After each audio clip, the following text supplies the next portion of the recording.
দুপুরবেলা। লেখক আমি মোহাম্মদ আনোয়ার হোসেন খান। দুপুরবেলা রৌদ্র মাখা, রোদটা ছিল খুব যে চোখা।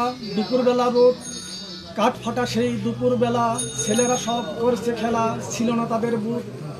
গ্রীষ্মের দারুণ প্রচণ্ড তাপে সেই ছেলেরা খেলতে থাকে, এমন তাদের খোশ। তৃষ্ণার চোটে বলছে ওরা, জল নিয়ে আইগো তোরা, জল দে এক ডোজ। এই কথাটা বলছে কাদের? তৃষ্ণা মেটাবে কেবা ওদের, ছিল না তাদের হুঁশ। এমন সময় কেবা কারা জল নিয়ে গেল যে তারা, করলো পান জল। আর তো সরে বলছে ওরা, জল যে মোদের দিল কারা, বাঁচলো মোদের প্রাণ। বাঁচার পরে বলছে ওরে, দুপুরবেলা খেলা করে মরতাম অবিকল।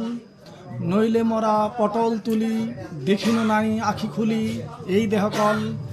সেই সময়টায় অমনি করে খেলছে ওরা জোরে সোরে, খেলাধুলার ছল। বিদায় বেলা বলছে শুধু, দুপুরবেলা আকাশ ধুধু, খেলবে না কোনো দল। এভাবে কখনো রৌদ্রের দিনে খেলবে না।